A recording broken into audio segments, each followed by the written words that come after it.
Magandang hapon mga kabay. So meron pa akong last na approved repair dito mga kabay. 3930. Ayan. Bali 39305. Ayan. So ang papalitan mga kabay, armature. Ito po yung bagong armature. Lug. Tsaka yung kanyang brass holder. Ayan. So tatlo po yung kakabit natin mga kabay dito sa model na dito 5032. So tara mga kabay, samahan nyo po ako. So yan mga kabay, nakalas ko na po yung screw. Bali isa na lang po yung sa kanyang handle.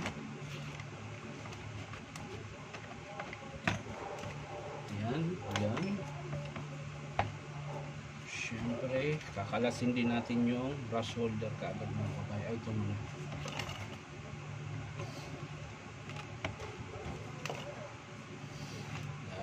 Papalit tayo ng brush holder.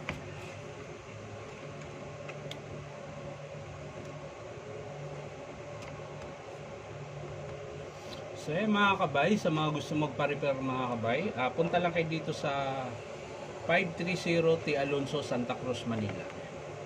Hanapin nyo lang po yung Powerman Hardware The World.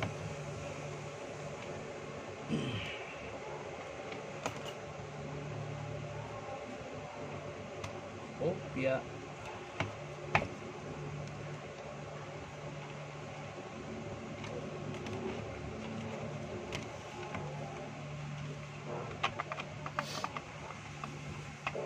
So mga kabay, hugutin natin yung armature. Ayan. Tapos ang pagkalasin ng mga kabay, ganyan lang po. Ayan. Paunti-unti lang. Yan. Diba? Natanggal din. Tapos pagkabit, ganun din po. Sasalpak nyo lang po. Ganun din po. Yan. Hanggang sumalpak siya. Yan. Pasok na siya mga kabay. So babalik natin mga kabay.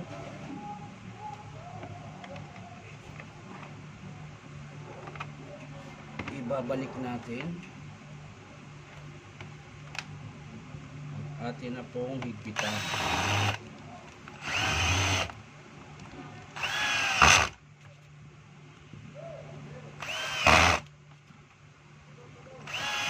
Yan.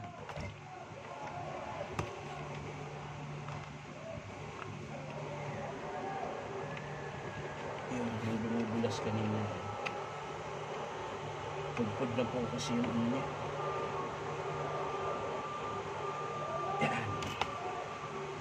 Susunod mga kabay ay yung kanyang bagong brush holder. Ito po yun.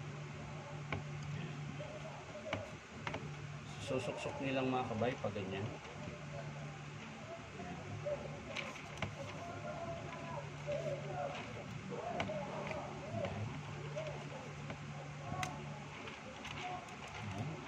Pag ganyan mga kabay, pagkabit nyo hindi nyo maisagad, pero sa kabila pwede.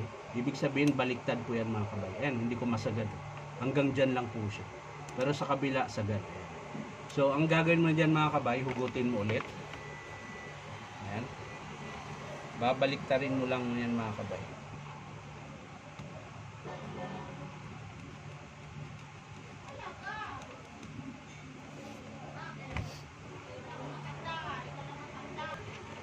So, yan mga kabay. Ayan. Huhugutin mo lang siyang ganon, tapos iikot nyo lang po. Yan. Yan, kalas na yung lock ng carbon. Tapos, syempre, tatapat nyo yung terminal mga kabay. Yan, bago nyo idiin. So yan mga kabay, sisilik natin ulit. Ayan, sagad na siya. Dati ganyan lang siya mga kabay, hanggang dyan lang. Ngayon kaya na siyang isagad. Ganon din po sa kabila. So tapos sa mga kabay, balik natin yung screw. Ayan. Yung dalawang screw. Kabilaan yan mga kabay.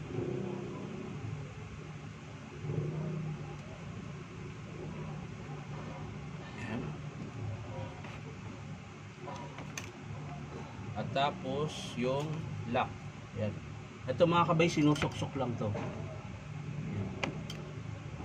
Ganyan yan mga kabay. Yan. Tapos didiin mo lang. So yan ah. Tapos ito, rubber. Pagkatapos, syempre, dito na mga kabay. Yan. Lalagay na natin sa handle niya.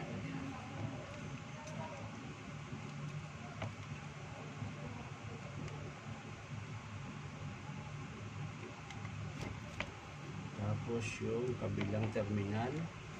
Tapos ayusin lang natin yung kanyang wire mga kabay dahil parang hindi yata na yung wire niya mga kabay. Wala sa ayos. Ayan. Pati yung red.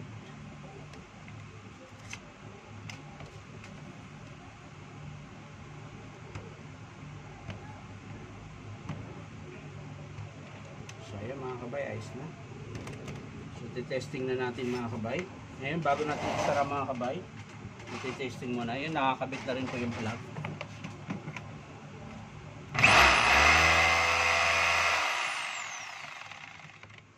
Sasara na natin mga kabay dahil umandar na siya ng maayos.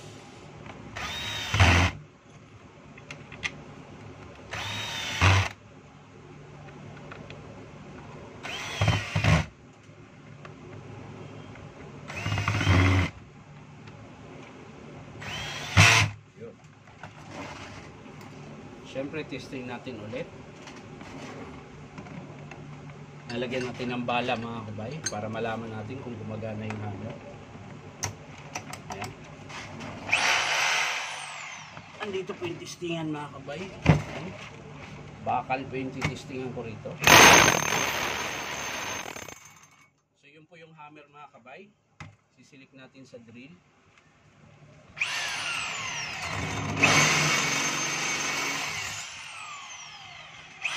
Reverse. Ayan, malambot na po ito. Forward.